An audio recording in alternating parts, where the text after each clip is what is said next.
Welcome to the Executive Function Brain Trainer Podcast. I'm Dr. Erica Warren, And I'm Darius Namdaran, and we're your hosts. sponsored by learningspecialistcourses.com, courses and resources that support educators and coaches. Sponsored by IVI. Imagine turning your meeting's audio into a live mind map instantly so you remember what matters. Well, try IVI for free now at ivi.app. That's IVVI.app. Hey, Darius, so great to see you today. It's been a while. It has. We're going back onto the sort of monthly rhythm. It's been really busy over here with AI Accelerator at Edinburgh University. So that's really intensive. I bet. So let's talk about what's been coming up for us this month when it comes to executive functioning. Well, something that really hit me quite is this phrase TLDR that you see on the internet a lot. It's an acronym, too long didn't read, so TLDR. And it's got a really fascinating history on the internet from web forums and so on. And basically, it was used originally by administrators. When someone wrote such a huge long post, they would just put something in the bottom going, TLDR, too long, didn't read. And other people would do that as well, TLDR. And it comes back to that kind of, who was that famous person who said, sorry for writing you such a long letter. I didn't have enough time to do a short one. I don't know. Yeah. That's funny. It's a famous British writer did that. And it's so true. It takes a lot of effort to write concisely and to communicate in a concise way. And we can be very verbose when we're busy. And also, I've got dyslexia and ADHD. I can be very verbose, especially when it comes to writing. I just write in round and round in circles. And it becomes this never-ending kind of block of text, sometimes with no paragraphs, etc. We all know it so well. And again, it's one of those TLDR moments. That's a big deal. It's funny because what I keep hearing is TMI, too much information. TMI, okay. So that's the acronym that I keep hearing. Where from? Everyone's using it.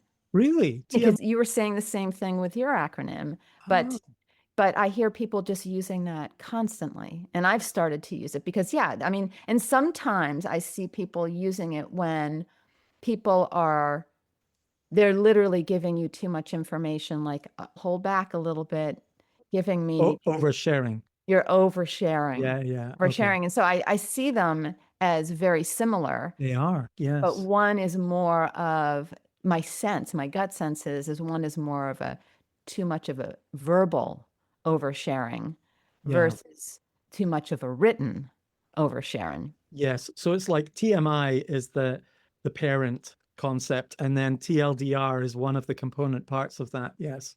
Yeah, that's fun. And it's very relevant to executive functions because executive function is all about being an executive. An executive needs to make decisions, and decisions are based on information. And you need that cognitive flexibility to adapt to new information that's coming through your world, through your working memory, and process it, and then adapt, cognitively, flexibly adapt if needed. And if that information is overloaded and it's too much information, it can actually paralyze you and stop you actually functioning in an executive capacity because you're like, I just have got too much information here and I don't know what to do because you can't focus on what's important. Yeah, you can get lost in the details. You can get lost in the ramble. Yeah. And sometimes the rambles are very circular. Sometimes it's more like an ADHD type of ramble where it's constantly pulling you away from the main idea. But I really like the TLDR because being dyslexic, I don't enjoy the process of reading. I enjoy the knowledge. But it's interesting because sometimes if we get too wrapped up in reading summaries, we do miss a bit of the depth. And that's the biggest challenge here, because what is the solution to TLDR? The solution for many people is, oh, well, I'll get AI to summarize it for me. And so you end up having people writing stuff with AI, and then other people who are not reading what you've written, they're just reading it through a summary that AI has made. And so you're communicating through multiple AI channels, and you end up having non-communication, basically. And that's, I think, one of the biggest challenges we're going to face as human beings is this too much information coming at us because of AI. And how do we deal with that? I think about this every single day because of Ivy. Like, we're building this a note-taking app, which is our mission is to solve note-taking for visual thinkers worldwide.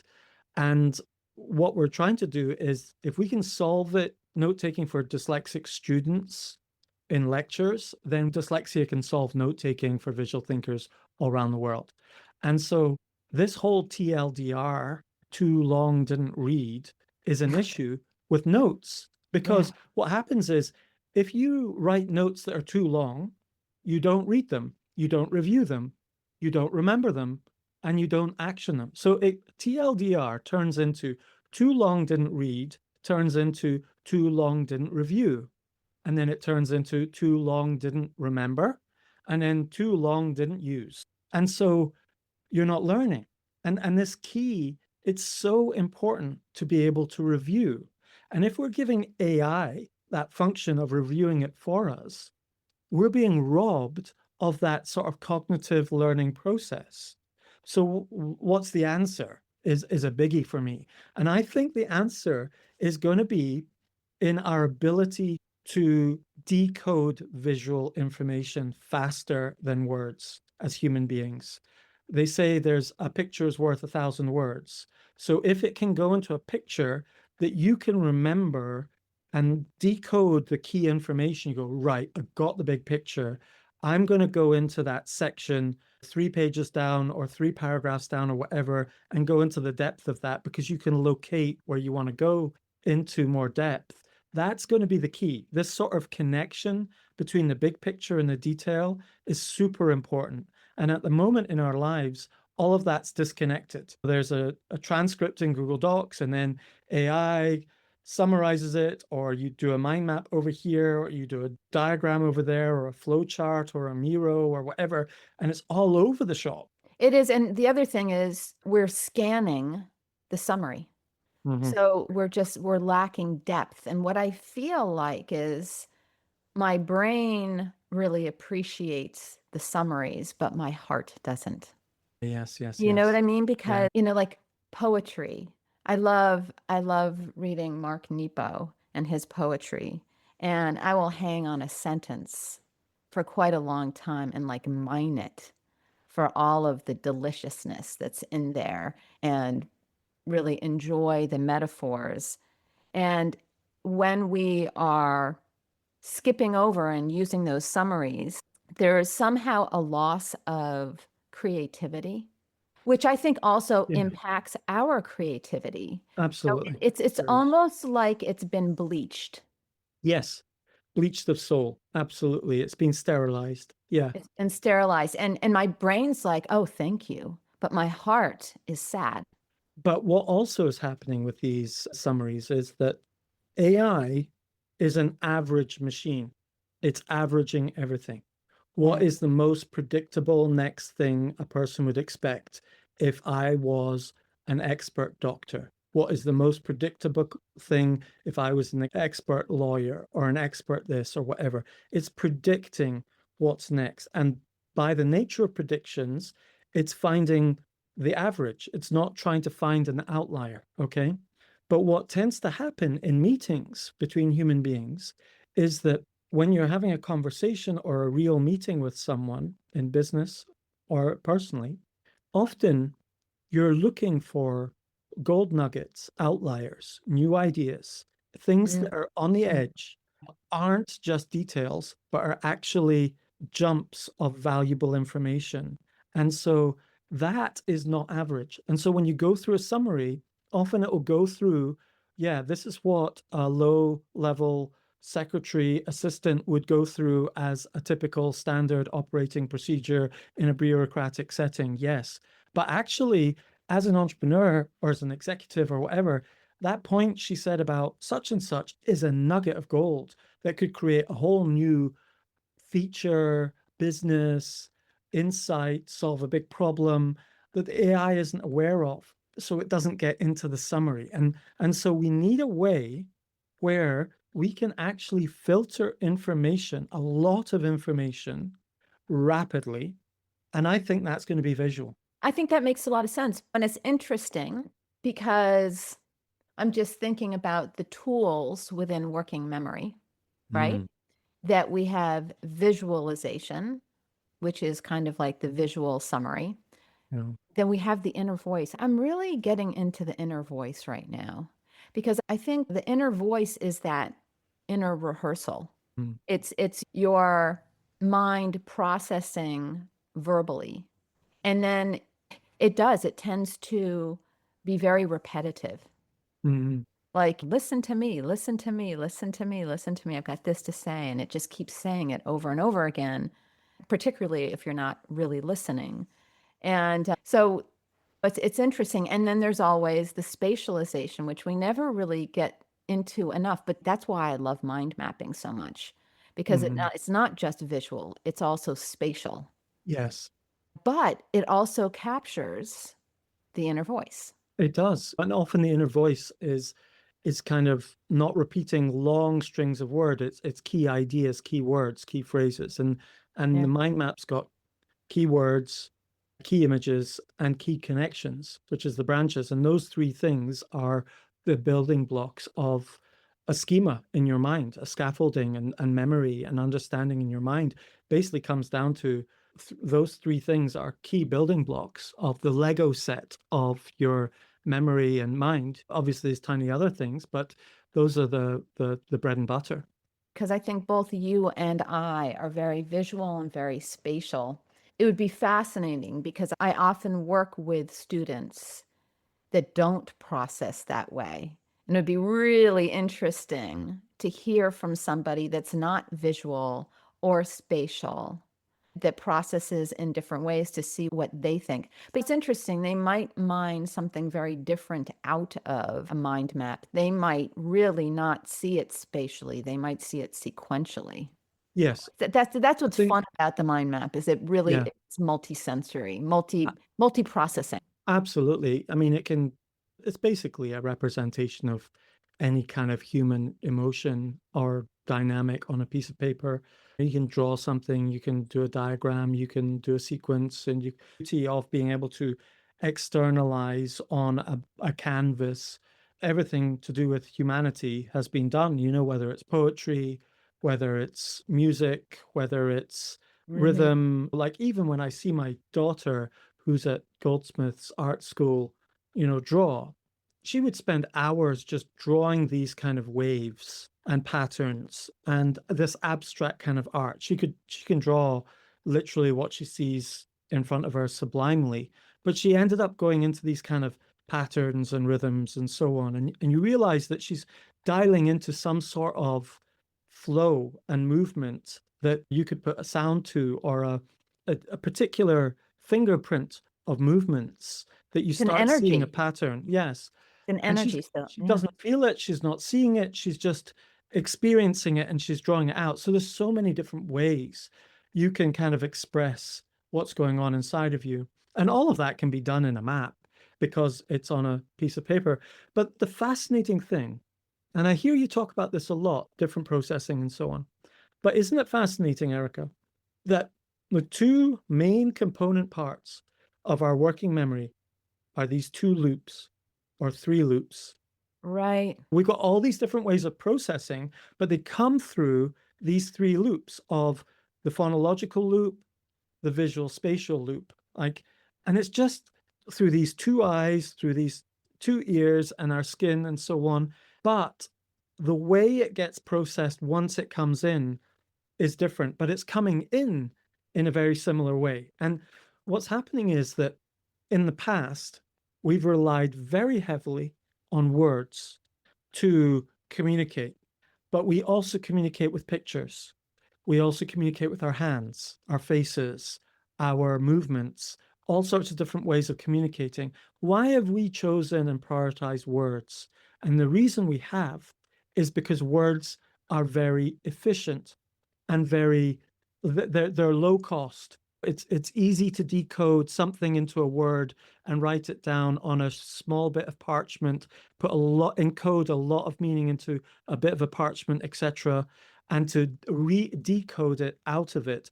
We've got the time to write it and we've got the time to decode it, but our fastest way, in my opinion, as human beings, is we are coding and decoding and encoding visually so rapidly compared to text.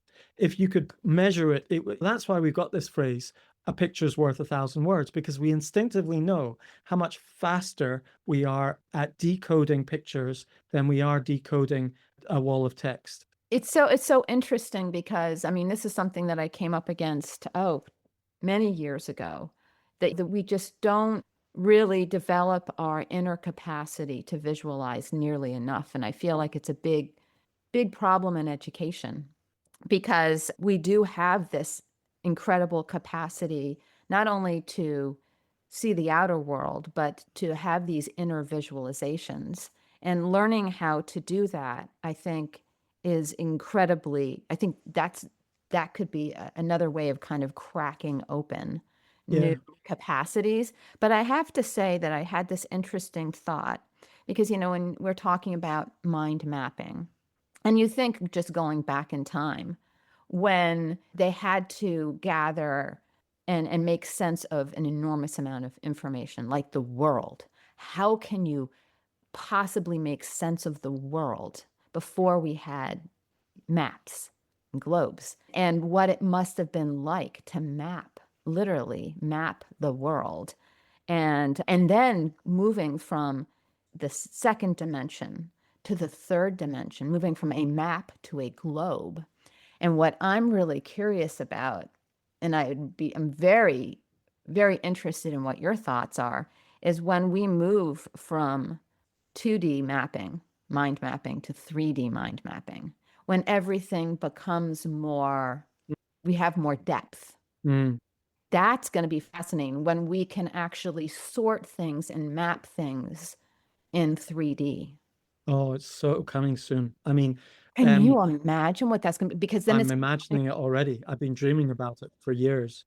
bringing in that tactile component, Yes. being able Yeah. to touch what you're working with and being able to move it across space it's going to be Phenomenal. so exciting. Going to be so phenomenal. And the interesting thing about visualization, okay, is I'm a very visual person, okay, but I don't visualize the way other people think what visualization should be. A lot of people think, oh, so some people would say, I'm not a very visual person, okay? For example, if I ask them to imagine a sculpture of a horse and rider, okay, I might not personally, I might not see that person, that horse and rider in color. I might not actually see it in my mind's eye, but I see the idea of a horse and rider as if it was kind of like an outline black and white silhouette. I can see the idea of it. I don't see the words horse and rider. I don't see the picture, but I see the idea of it. And that's visualization as a default for human beings. And some human beings, when they see the horse and rider, they can actually visually see a beautiful brown horse with the white nose and ears and whatever. I'm describing it and I'm not even seeing it. Do you know what I But isn't mean? it interesting the more you describe it, as soon as you said the white nose, and I'm like you, Darius, I don't have strong visuals. I Yes. just don't. I see very vividly in my dreams, but I don't get strong visuals. They're very, very hazy, and words help to build the image.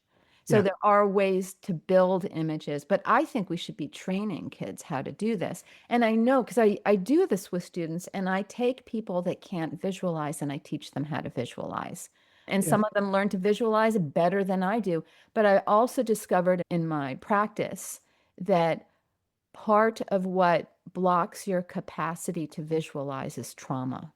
And what it does is it shuts down certain parts of the brain so that you can continue on. Because if you've had trauma, that's what happens. When you have trauma, you visualize it. Like my strongest visualizations, my strongest visual memories are usually of trauma. And that's so we don't repeat them. It's a cognitive strategy. But sometimes if those images are too disturbing, we shut down that part of the brain.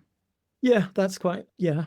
But then I would go into the middle a bit more, the more normal, where it's like I have in the past said to myself, oh, I should be able to see things better. I should be able to visualize things better. If I'm visual, I should.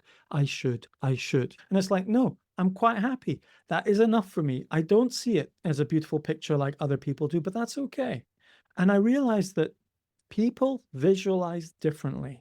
And again, that could be they visualize as images. They could start visualizing, and we would call it visualizing, but they could visualize it as a feeling, as a sense, a kinesthetic sense. They could maybe visualize Facially. the fluffiness of the horse and the sharpness of the rider's armor or whatever, you know. But they're using some sort of placeholder, put it that way. If you think of it as it's basically a placeholder. One way of thinking about the brain is that it's always vectorizing reality. You know, so if you think about an image, you can have a pixelated image with 1 million pixels in it, or you could have the same image with 100 different lines, and it's the shapes of the lines that create the image. Do I need a perfect image of it with the pixels, or do I need the 100 lines that describe the horse on the rider? And it's kind of like what Picasso does, where he deletes until it's like a symbolic image. And our brain is doing that all the time. And once we realize that we're happy with that and that's the way it's meant to be, we're actually, our brains are deleting machines and they're trying to delete as much information as possible whilst retaining that vector, that line of essentially what is really valuable. And we're even doing that with our experiences. We're deleting experiences and pulling out of it those vectors, that key moments that become a symbol of that experience. I would like to do an experiment with you, if I may. Can I take you back to childhood for a moment? All right, go for it. Okay, when you were a little boy, Now, did you ever do imaginary play? I imagine so. Let me see. Yes, I would play with my cars. Hmm.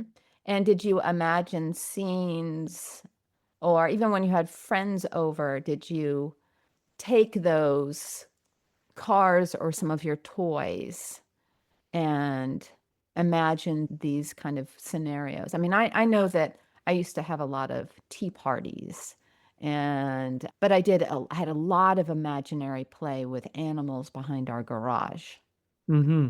poke their heads out and stuff like that. Mm-hmm. And I'm just trying to reconnect you with that little boy within you and that imagination. I'm not sure I did a lot of that actually. I was much more like kick a ball against the wall and figure out how to make it work better sort of guy. I used to love rubber balls. I would throw it over a table and have it come back Yeah, and see all the yeah. different ways it could come back to me. Yeah, I had that too. But you know, it's interesting what I really realized, and I've had other people realize too, that they were able to visualize much better as children. And I think Mm. part of it is we're almost told to grow out of it. Or we're almost trained to move away from imagination and move into reality. Yes. And I just know you to be highly creative. And there's a part of me that just knows that you have more capacity to visualize than you're aware of. Just from what I know of you, and I know of your imagination, and I know of your incredible writing. You write Mm. your writings about imaginary places. And I mean, you've written some stories that you've told me that are absolutely extraordinary, that have nothing to do with reality. They are, this is stuff that you have conjured up in your imagination. And your imagination is a form of visualization. Oh, Does that make absolutely. Yeah, sense? yeah, yeah. So I guess I just wanted to toy with that a little bit with you Could and we just flip it the other way trust. around and say visualization is a form of imagination? Because in a way, imagination is the bigger entity here, I and guess it depends on the visualization's a part person. of it. Yes. I mean, because I've literally worked with people that, and because there's a massive continuum on visualization. And Yeah. you're right, it's color, shape, number. Everybody's different. Some people can see movement, some people can't. Some have crisp, clean visualizations. I had one student that said the way that she was able to figure out whether something was a visualization or whether it was real was whether it made a sound. She Mm. could visualize anything in her field as vividly as reality, Yeah. and then Yeah. other people that could project images on a piece of paper and trace them. It's so fascinating to talk to Yeah. people about Yeah. how they process reality. We don't do it at all. It's Yeah. funny that we're all in the same reality and we trust that we're all processing it in a similar way, but we're really not. And I think, in essence, our primary way of processing and communicating this information is not word. It's actually some form of imagination. We are converting those words and connecting it to an experience, connecting it to an understanding, connecting it to an item. And these are not necessarily visualizations. They live in this kind of, Communication, yeah, images are for understanding. they are. Yes, that's it. Exactly. Exactly. And so if we wind this back to our too long didn't read, okay, what we want is understanding, okay? And our core method of really understanding is visual. And so, but up until now, our only real method of doing that was to take the time to write it or to draw it. And it's easier to write horse than draw horse. We started off with drawn hieroglyphs and so on, but that takes up a lot of space. It takes up a lot of time. It's just much easier to write horse. And so it's much more efficient. And even if you look at software, it's easier to create a Word document than it is to create a mind map or a diagram or a flowchart. But now we're moving into this world where we've got this AI agentic world that can start helping us translate it into our way of thinking because they're kind of translation machines. And my thinking is for executives, if you're going to be the executive of your life, you need to have the big picture. You need to constantly maintain what's the big picture. How does what I'm doing right now or what we're doing fit into the big picture? And it's so easy to lose sight of the big picture, but that is what an executive does, holds the big picture. I have a really interesting thought that I want to bounce off of you. I think mind mapping is so great for you because it helps you to visualize. Yes. It does. I think that once you have mind mapped, Yeah. you can visualize. It Yeah. encodes, it imprints an image in your mind that you follow that helps you keep your train of thought. Is that correct? Yes, it is actually. And I think it's kind of like I find that it reorders my mind.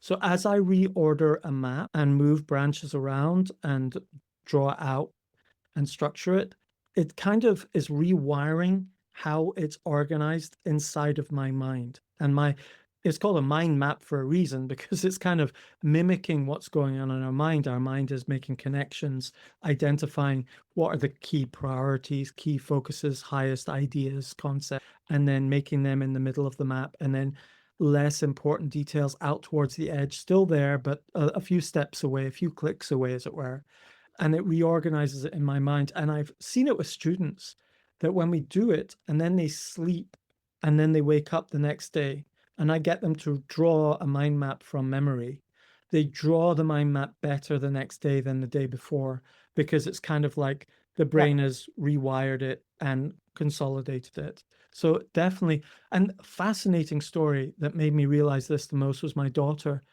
because when I taught her to mind map 8 years ago when she was 14, she was really stressed about biology. And she had failed it, and she's a grade A student up until then. And so I said, let's sit down and mind map it. And what we ended up doing was, instead of mind mapping on a piece of paper, we took our whole folder out, pulled out the whole messy dyslexic bundle of disorganized notes, and laid it in a circle on the floor with biology folder in the middle.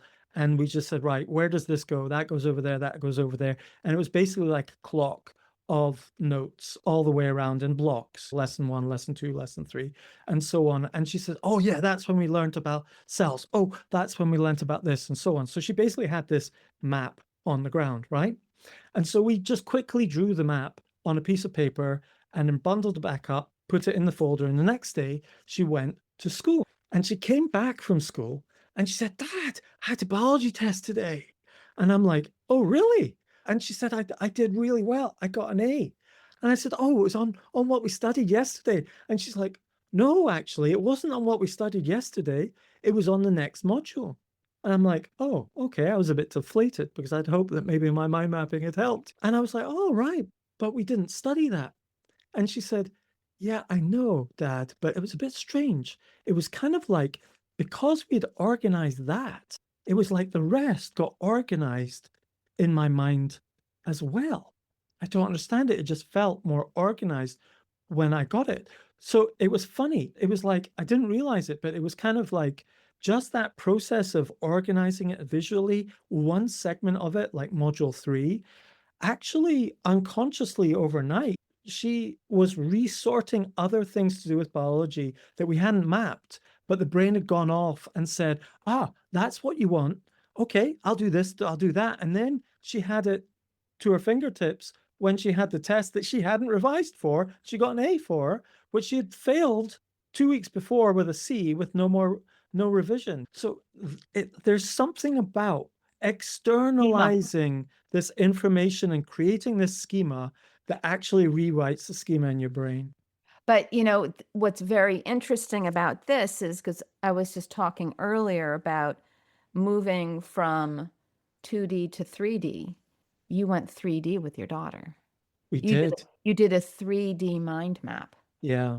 And that's so interesting that you gave that example. I can't think of doing a 3D, and I can't wait till we have the capacity to do 3D mind maps, or even just giving, well, it's like a puzzle, right? But it'll be a 3D puzzle. Mm. You know, I'm I love puzzles. I haven't done one in forever because I can't stop. I mean, it's like almost an addiction. I can't stop until it's done. I won't sleep. I that can't. I that's can't. how I feel about golf. Oh, that's interesting. I think of it as a 3D puzzle, the golf course. Uh, So it's this yeah. 3D Oh, puzzle, totally, okay? totally.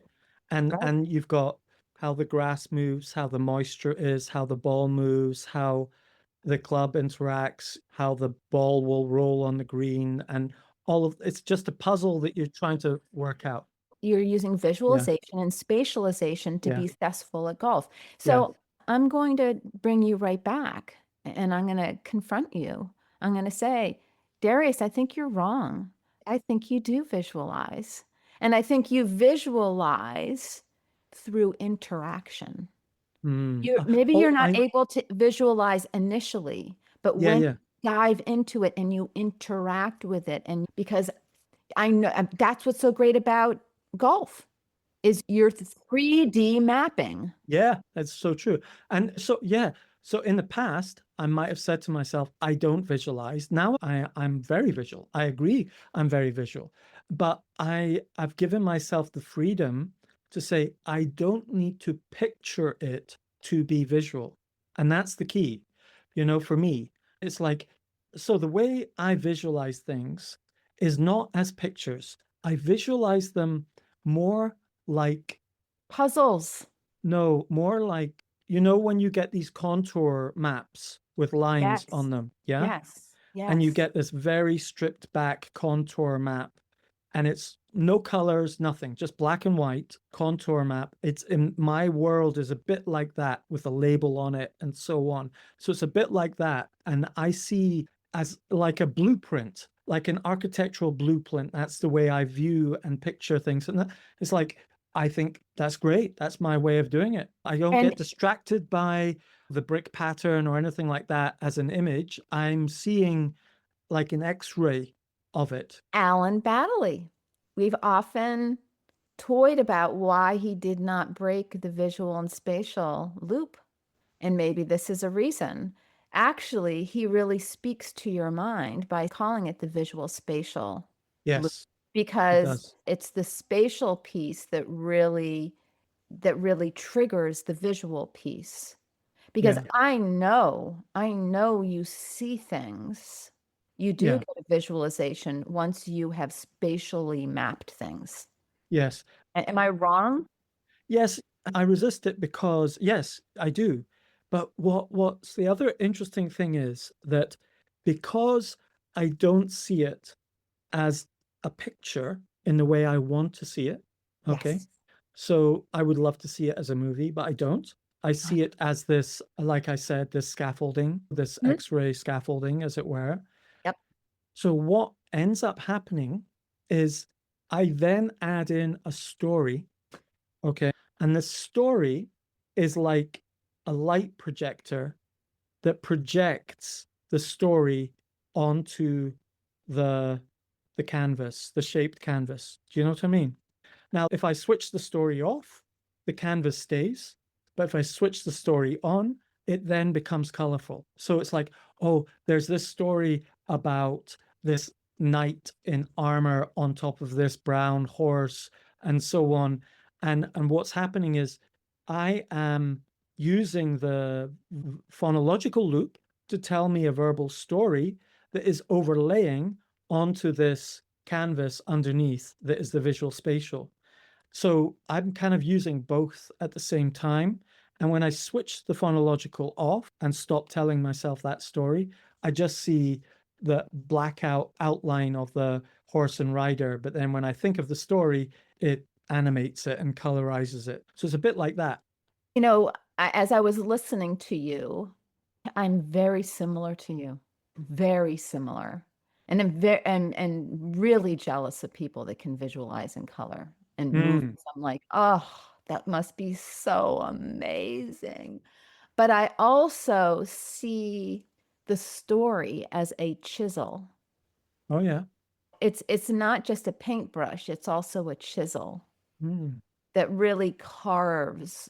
Mm. There's something about I think we Like a both, sculpting, yes, pressing in on it I and think we're shaping it. both sculptors. Right. I Yes. think that's when we mind map, we're sculpting. Okay, so in a way, what you could do is you could say you've got this clay model in front of you that is just brown shapes and so on.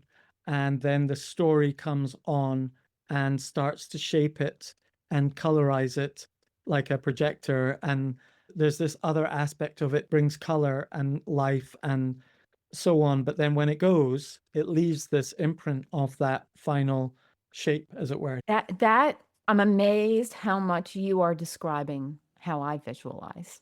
I think it's very similar to a lot of people's visualizations. And I think that's one of the reasons why this sort of visual, spatial, and phonological loops are these two core ways of us taking in information and then processing it in different ways. So we're describing the phonological loop as this story, words, and then this visual spatial as this sort of landscape. And some people are very strong in the visual spatial and some people are very strong on the phonological, and most people have a kind of balance between the two, of course.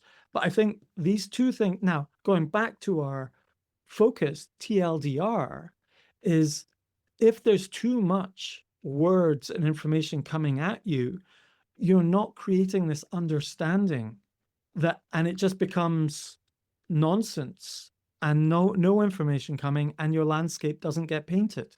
Do you know what I mean? Or shaped.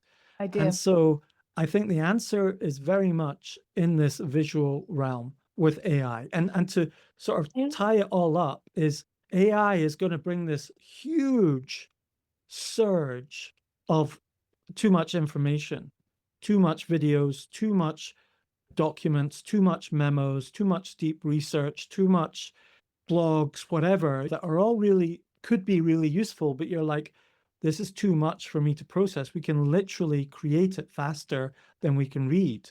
Absolutely. But I also want to encourage you, and I want to encourage everybody out there listening to us to talk to people, talk to the people you love, talk to your clients, and ask them how they make sense of their world. And the reason why I'm asking you to do that is because I've been giving an assessment for the last 20 years that I created Mm. that looks at how people visualize. And I assumed that everybody was pretty similar to me, and they're not. Are you I talking would about your processing assessment or how people visualize? no, no, this is just a visualization Oh, assessment. right. Okay. I've not talked too much about that. I should Mm. have you take it sometime because it'd be Yeah, interesting. yeah. That's great. Okay. But having given it so many times to different Yeah. people, I would say that you and I and our capacity to visualize based on everyone I've given this to are in the low 10%. Of what? Of ability to Capacity to visualize an image. That Okay. we're actually not the average. We are way below the average. Mm. Most people can actually visualize vividly. Well, not most, Oh, about really? 50%. And we're talking, and most people can, whether it's, and I look at the different classes like history, math, but also, can you see color? Can you see image? Can you see movement? I Fascinating. I'm going to play devil's advocate with you based on the research that I've done, that you and I actually are really low on that totem Okay. pole, and most Fascinating. people can Yeah. visualize a lot better. And I want to just Mm. say to you, reach out to those around you because it really gives you a much better understanding of them. So what kind of questions would you ask them? I ask them questions like anything from, can you visualize color? Do Right. you visualize number? When you are in history class, can you picture the scenes?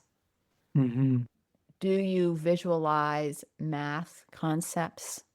I'm trying to think. I think there are 20 items on my assessment, and it comes in my book that I wrote years ago on visualization for education. Yeah. And yeah, and it had the book also has a history of visualization, but it also has a lot of games that you can play Can that you add it to the show notes so that, I yeah, will. and But and send I me a copy of it so I could read it? That would be great. yeah, yeah.